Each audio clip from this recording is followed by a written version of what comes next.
Besti, kamu tahu nggak sih prolegnas itu apa? Oh, tentu aja tahu dong. Jadi, prolegnas itu merupakan program legislasi nasional yang dilakukan oleh DPR bersama dengan pemerintah. Kira-kira apa sih dasar hukum dari prolegnas itu? Untuk dasar hukum prolegnas itu sendiri terdapat di dalam Undang-Undang Dasar 1945 pada pasal 20 yang intinya menyatakan bahwa DPR itu memiliki kekuasaan untuk membentuk undang-undang. Nah, untuk presiden sendiri itu terdapat pada pasal 5 ayat 1 yang intinya menyatakan bahwa presiden berhak mengajukan rancangan undang-undang.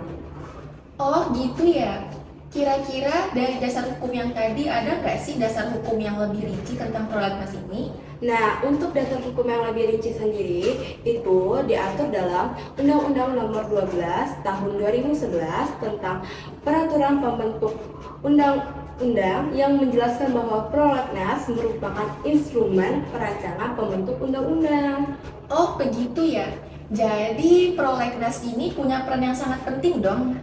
Bener banget nih Pak, karena prolegnas menjadi acuan dalam memberikan arah kebijakan hukum di Indonesia. Oke, terima kasih ya Desti. Desti, aku tuh masih belum ngerti gimana sih proses peraturan perundang-undangan lewat prolegnas itu. Nah, untuk prosesnya sendiri itu pertama, rancangan undang-undangnya itu diusulkan oleh DPR, DPD, lalu Presiden. Kemudian, usulan yang dimasukkan ke dalam prolegnas itu ditentukan nih oleh mereka, skala prioritasnya mau dipilih yang mana. Terus dari situ langsung disahkan ya? Enggak dong, rancangan undang-undangnya itu harus dibahas dulu bersama DPR dan pemerintah. Nah, kalau udah dibahas, disepakati, dan terakhir itu disahkan presiden melalui undang-undang. Oh gitu ya, artinya prosesnya lumayan panjang dan rumit ya Desti? Bener banget Pipa, makanya diperlukannya adanya transparansi dalam pembentukannya. Oh, aku udah mulai paham nih, makasih ya Desti. Oke.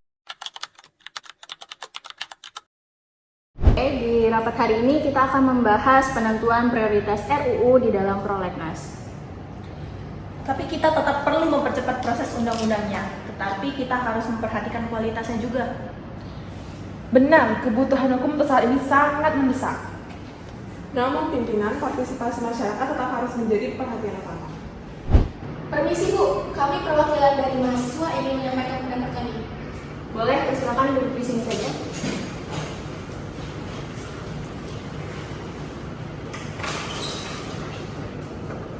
Bagaimana? Izin pimpinan, kami menilai bahwa proses penyusunan prolegnas masih belum sepenuhnya transparan. Padahal, menurut kami, berdasarkan ketentuan hukum yang berlaku, pembentukan undang-undang itu haruslah dilakukan secara terencana dan terbuka. Tapi sebelumnya, kami sudah mempersiapkan ruang partisipasi bagi masyarakat.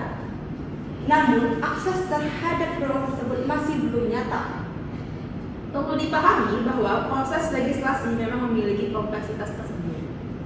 Justru karena kompleksitas tersebutlah, transparansi harus lebih ditingkatkan. Saya setuju bahwa perlu ada evaluasi terhadap mekanisme yang ada.